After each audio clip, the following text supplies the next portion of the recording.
You've brought a child into the world, and everyone around you says this should be the happiest time of your life. You hear it from family, friends, social media, even strangers at the store. Enjoy every moment. But in the quiet moments, when no one is looking, you're overwhelmed. You're exhausted. You feel like you're failing. Sometimes you cry and don't even know why. Other times, you feel nothing at all, just numb. You feel disconnected from your baby. Or maybe you're filled with anxiety every time they cry. You might even have thoughts that scare you. And then, on top of all that, the guilt shows up, the heavy weight that whispers you're ungrateful, that you're not a good mother, that you're not enough. This is what postpartum depression can feel like. It's not just baby blues.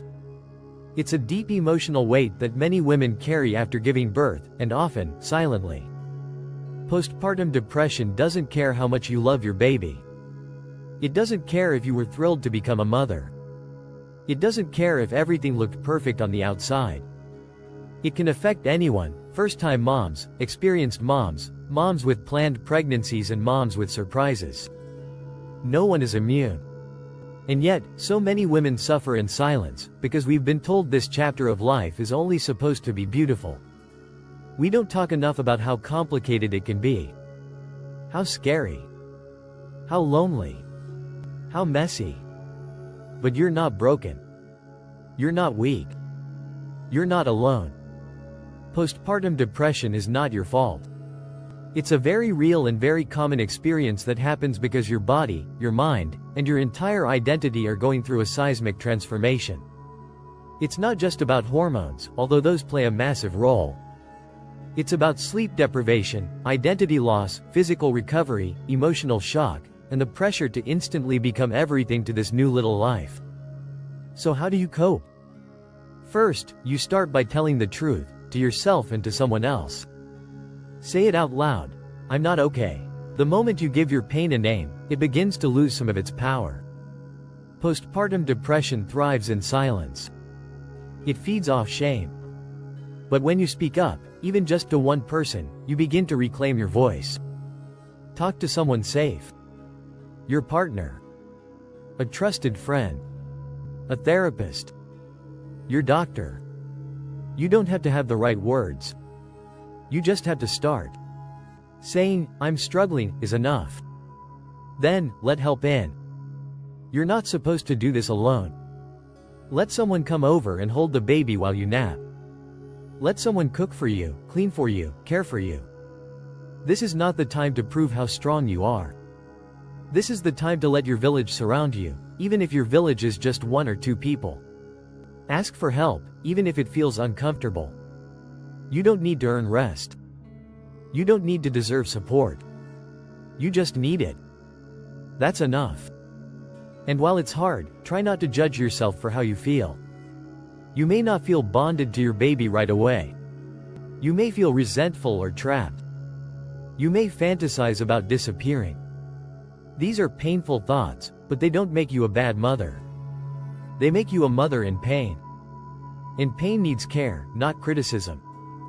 Be gentle with yourself.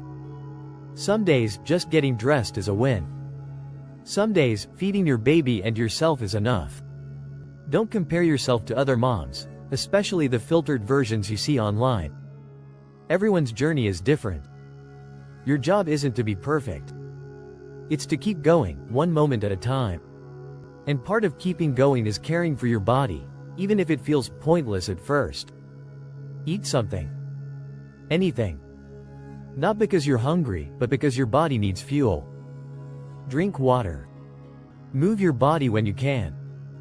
A short walk outside. Stretching on the floor. These small actions send a message to your nervous system. I am here. I am caring for myself. Sleep is often the hardest part, because newborns don't let you rest much. But even tiny moments of rest matter. Nap when you can. Put down your phone at night. Ask your partner, if you have one, to take a shift. You are not a machine. Your brain and body are desperate for restoration. Now let's talk about something else that matters deeply, your thoughts. Postpartum depression can flood your mind with terrifying, intrusive thoughts. You may imagine harm coming to your baby or yourself. These thoughts don't mean you want to act on them.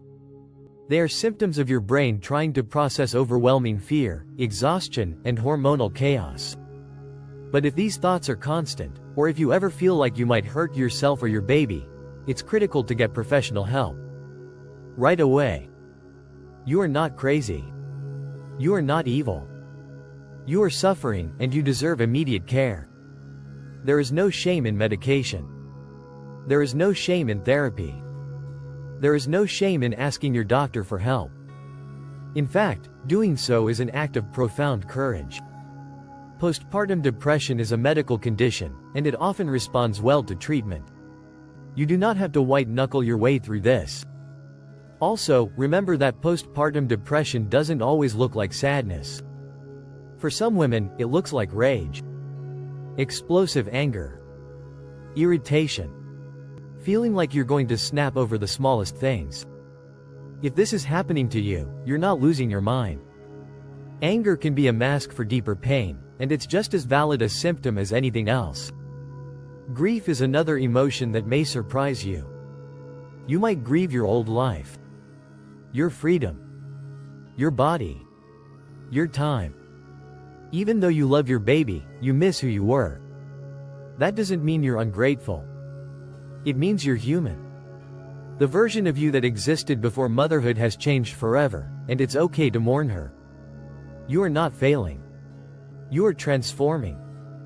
Postpartum depression can also deeply impact your relationships. You may feel distant from your partner. You may resent them for how little their life seems to have changed. You may feel like no one understands you. Communicate, even if it's messy. Tell them what you need. Ask them to learn with you. Healing doesn't have to be solitary. For single mothers, the weight can feel even heavier. Know this: your strength is extraordinary, but you still deserve support. Seek out moms groups, helplines, community centers, online forums.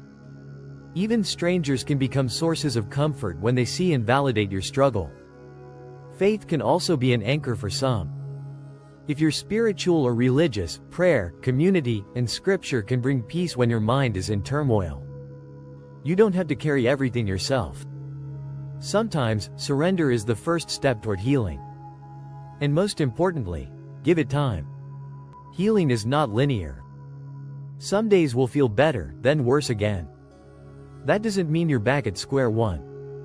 That's how healing works, waves, not straight lines. Let go of the pressure to bounce back. There is no back. Only forward. One day, you'll notice something. The fog is lifting. You'll laugh again. You'll feel joy that isn't forced. You'll look at your baby and feel a wave of love instead of fear. You'll sleep a little better. Eat a little better. You'll feel more like yourself, not the same as before, but someone stronger, wiser, deeper. And you'll look back at this chapter not with shame, but with pride. Because you made it through. You fought a quiet, invisible battle, and you didn't give up. You learned that strength isn't smiling through pain. Strength is asking for help. It's sitting with your truth. It's holding your baby while holding your tears. It's saying, this is hard, and still showing up anyway. You are not alone.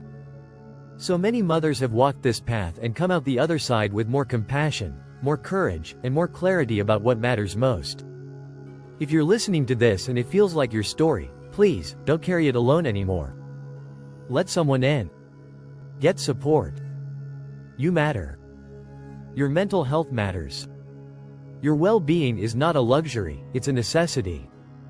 Because when you heal, your whole family heals. And that's not just good for you. That's good for your child. For your relationships. For your future.